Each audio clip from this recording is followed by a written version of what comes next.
Okay, situation number 2. Refer to the systems of frictionless pulleys shown in the figure. So, meron tayong tatlong pulley dito, pulley A, B, and C. Merong mga cables na naka-attach dito sa pulley natin. Number 4, if W2 is 500 newtons, what will be W1 to hold this one in equilibrium? Number 5, if W2 is 750, nagbago yung condition, what is the tension in the cable between the pulley at A and B? So, ito yung tinutukoy na cable dyan. No? Ano yung tension sa cable dito? And number 6, if W is 750, what is the tension in the cable at the right of the pulley C? Tension of the cable at the right of the pulley at C. Ito yung pulley at C. Ito yung cable na nasa right. Okay, lakihan natin yung figure para mas klaro. Now, ito yung magiging solution natin dito. Ang unang-unang titingnan natin dito sa frictionless systems of frictionless pulley is yung continuous cable. Now, itong cable na to, kung saan naka-attach si W1, this is a continuous cable. Tingnan nyo dito. Yan. Na-highlight ko. Continuous yung cable na yan. Pala isang cable lang yan na dumaan sa isang frictionless pulley. So, pag continuous yung cable, that means yung tension sa cable na yan is equal. Equal lahat yung tension sa cable na yan. Wala yung technique sa mga frictionless pulley. Dito naman, sa cable na to, dito sa pulley at B, this is also a continuous cable. Of course, mapuputol siya dito, may connection sa dyan. That means yung tension dito at tension dyan are equal. Basta yung continuous cable lang, continuous cable. Okay? So, bali, drawing our free body diagram, puputulin natin yung mga cables. Yan, pinutol natin. There will be tensile forces. So, if this is W1, again, continuous yung cable, so this is also W1. Palayo yung tension. Kung dito ka naman titingin, palayo yung tension dyan, ito yung kanyang tension. Again, the tension in this continuous cable is equal. W1 yan, W1 dito. Ganon din dito sa kabila. This is also W1. Okay, kung tatawagin ko tong tension 2, tawagin ko siya T2. Tension 2 yan. Tension 2 dito, palayo siya kung ano yung kinoconsider natin na member. This is continuous, so this is also tension 2, and this is also tension 2. So when W is 500 newtons, this is our free body diagram. Tingnan nyo sa free body diagram natin, ilan yung unknown? Ilan yung variable unknown? We only have W1, isang unknown lang yan, at tension 2.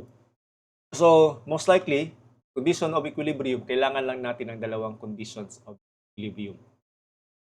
Design mo lang. Sample, consider ko yung equilibrium sa pulley A. Pulley at A.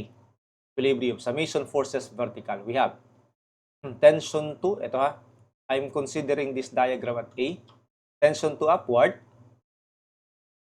Okay, minus W1 and minus W1 din. Pababa. Forces sa pulley at A yung tinitingnan natin. So, minus dalawang W1. Then that's equals to 0. Wala tayong agad makukuha dito, ano yan puro. So, iset ko lang siya as equation 1. Okay, another equation is, dito wala tayong mapapala, no? Cannot have that one here. Tension 2, and we do not have this tension here. So, dito tayo sa pulley at C. Dapat ma-relate natin yung unknowns natin doon sa given variable. So, diagram at C, or forces in the pulley at C. Apply conditions of equilibrium. Summation of forces vertical. So, tension 2 upward. Dalawang W1. This time, ang W1 natin, paakyat. Considering the forces in the pulley at C. Dalawang W1. Then, minus 500 equals 0. And notice, kung ano yung unknown dito, ganon din yung unknown sa second equation. And linear equations po sila. Meaning ng linear, walang exponent or yung exponent ng ating variables are 1. 1 lang yung kanilang exponent. So, I will arrange this one. The constant will be transposed to the right side. This becomes T2. Bring down. Then, itatranspose ko lang yan sa right side. And this is my equation 2. Transpose ko siya sa right side for the purpose of magamitan natin siya ng mode 5-1. 2 equations to unknown. So, simultaneously, makukuha natin yung tension 2 at W1. W1 yung tinatanong dito, that's 125 watts. Okay, mabilisan lang, no? Gawin ko lang siya sa Canon calculator. So, I will assume, pag pinanood nyo to, hindi nyo pa alam paano gawin yung mode 5-1. Mode 5 equation, then what? 2 equations to unknown. So, equations kasi equations yung ating isa-solve dito. 2 equations to unknown. Linear equations po yan. I mean, tama, 2 equations to unknown. Mode 5, 1. I think 2 ata yung napindot ko kanina. Mode 5, 1. So, dalawang rows lang yan kasi dalawang equation lang. Sa mode 5-1 kasi dapat ang constant value nasa right side, kaya transpose natin yung 500 sa right side ng equation. So, kailangan lang natin gawin is input yung coefficient. Equation 1. Coefficient ng T2 is 1. Coefficient ng W1 is negative 2. Ang constant sa right side ng equation is 0. Okay, tapos na tayo sa equation 1. Equation 2. Coefficient dito is 1. Coefficient ng W1 is positive 2. And you have here 500. That's the constant. So, 250 yung tension 2 at 125 ang W1. Ito na rin yung gagamitin natin na free body diagram pagdating sa second and third problem. Third question. Okay.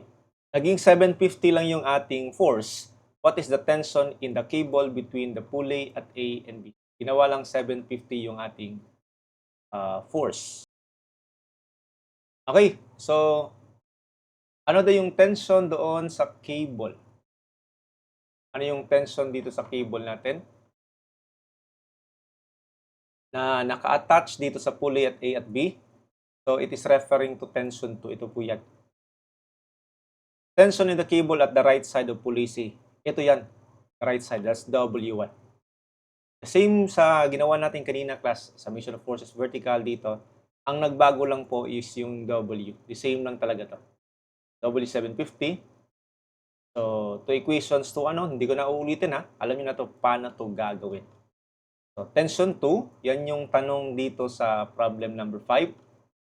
Tension that connects pulley at A and B, 375. And yung W1 naman, yan naman yung tanong sa number 6. Tension in the cable at the right side of pulley at C. That's W. 187.5 Newton.